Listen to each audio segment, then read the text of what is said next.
5G গতিতে তারাবি সালাত যারা পড়ে তাদের সম্পর্কে বক্তব্য কি জানেন? এখন আমাদের সমাজে বহু জায়গায় দেখবেন, খাস করে এই গজবটা হলো হানাফিদের মধ্যে বেশি। আপনি বাংলাদেশের কোন সালাফি মসজিদে, আমার যতটুকু অভিজ্ঞতা হয়েছে, আপনারা আপনাদের এলাকার যতগুলো সালাফি মসজিদ আছে, আহলে হাদিসদের মসজিদ আছে, সবগুলো মসজিদে দেখবেন আলহামদুলিল্লাহ রাসূলের সুন্নত তরিকায় 8 রাকাত তারাবি সালাত পড়া হয়। হানাফিরা 20 রাকাত পড়তে 1 ঘন্টা সময় নেয়, তার চাইতে কম বেশ। আর আহলে হাদিসদের 8 রাকাত পড়তে তার চাইতে বেশি সময় লাগে। সুতরাং নামাজের সৌন্দর্য আলহামদুলিল্লাহ। আপনি যদি সুন্নত তরিকায় তারাবি পড়তে চান, তাহলে আপনাকে রিকোয়েস্ট করব আপনার নিকটস্থ কোনো আহলে হাদিস মসজিদে গিয়ে তারাবি পড়েন। বহু হানাফি মসজিদে আছে, তারা 5G গতিতে বা তার চাইতে যদি বেশি স্পিডে পারে, স্পিডে তারাবি পড়তে থাকে। সোশ্যাল মিডিয়ায় বহুত ভিডিও ভাইরাল হচ্ছে। তো যাই হোক, তারাবি পড়তে হবে সুন্দর। রাকাত সংখ্যা গণনা করতে গিয়ে তারা 20 রাকাত তারাবি পড়বেন 1 ঘন্টায়। এটা যদি আপনার কাছে সৌন্দর্য হয়, তাহলে আমি বলবো একদিন 8 রাকাত তারাবি পড়েন কোনো আহলে হাদিসের মসজিদে। তখন তো অবাক হয়ে যাবেন যে রাকাত সংখ্যা নিয়ে যারা বাহাদুরি করে 20 রাকাত তারাবি পড়ছে তাদের সালাত, আর আহলে হাদিসদের 8 রাকাত রাসূলের সুন্নত তরিকায় তারাবি পড়ে দেখেন, ইনশাআল্লাহ প্রশান্তি পাবেন। সুতরাং রাকাত সংখ্যা নিয়ে বাড়াবাড়ি নয়, আপনি কতটুকু সুন্দর করে রাসূলের সালাত পড়ছেন। আমরা বিভিন্ন হাদিসে পাই প্রিয় নবী এবং সাহাবায়ে কেরাম রাকাত হিসাব করতেন না, তারা সালাতকে সুন্দর করতেন।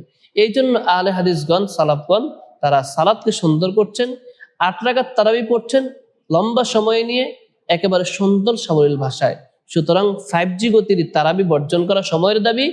যারা প্রকৃত মুসলমান হতে চান, নিজের রোজা সালাতকে সুন্দর করতে চান, আল্লাহ রাব্বুল আলামিনের নৈকট্য অর্জন করতে চান, তাদের প্রতি রিকোয়েস্ট হলো 20 রাকাত তারাবি 5G গতিতে না পড়ে অত্যন্ত সুন্দর করে সুন্নত তরিকায় সাবলীল ভাবে 8 রাকাত তারাবি পড়েন। ইনশাআল্লাহ দুনিয়া এবং আখিরাতে উভয় জাহানে কল্যাণ সাধিত হবে ইনশাআল্লাহ।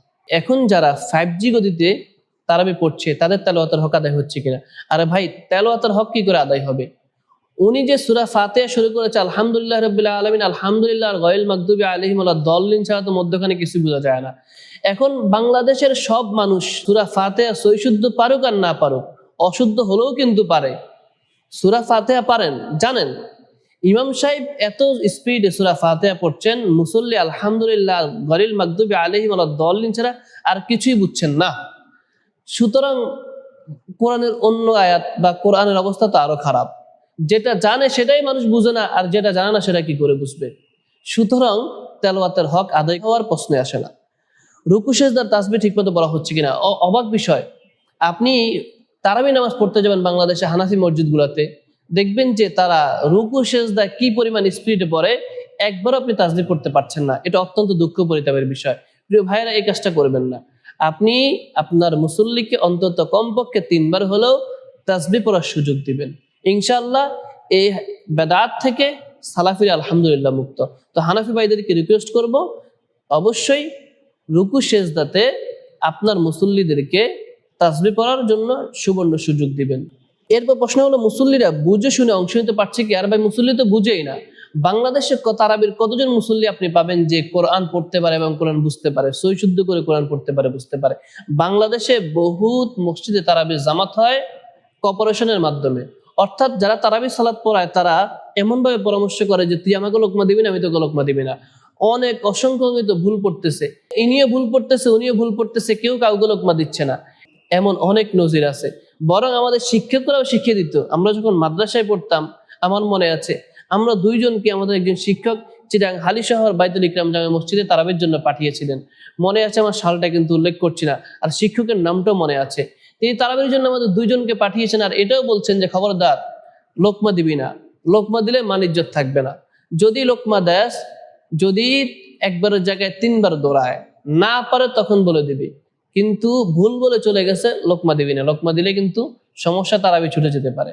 তো এটা হলো হানাফি আলেমদের শিক্ষা। আমি ওর ওস্তাদদেরকে কটাক্ষ করছি না, তিনি হায়াতে আছেন, আল্লাহ তাআলা তার জীবনে গুনাহ খাতা মাফ করে দেন, তাকে নেক হায়াত দান করেন। তবে এমন কর্পোরেশনের তারাবি পড়া উচিত নয়। তারাবি হবে যদি আপনি কোরআন খতম করার উদ্দেশ্য থাকে, যদি এই খতম করাটাও কিন্তু বেদাত। এখন কোরআন চলে গেছে, এখন তারাবি চলে গেছে খতমের মাধ্যমে। কোথাও 10 দিনে কোরআন খতম করছে, কোথাও 20 দিনে করছে, কোথাও 15 দিনে করছে। একটা প্রতিযোগিতা শুরু হয়ে গেছে। উদ্দেশ্য হলো কোরআন খতম করা, উদ্দেশ্য কোরআন খতম করা নয়। রাসূল এবং সাহাবায়ে কেরামরা কোরআন খতম করার উদ্দেশ্যে তারাবি পড়তেন না। তারা কোরআন সুন্দর সাবলীল ভাবে পড়ার জন্য কোরআনের বরকত হাসিলের জন্য তারাবি পড়তেন। এখন আমাদের উদ্দেশ্য হবে কোরআনের বরকত হাসিল করা, কোরআন খতম করা না। কোরআন খতম করার উদ্দেশ্য গেলেই কিন্তু হাফেজরা ফাঁকিবাজি শুরু করবে।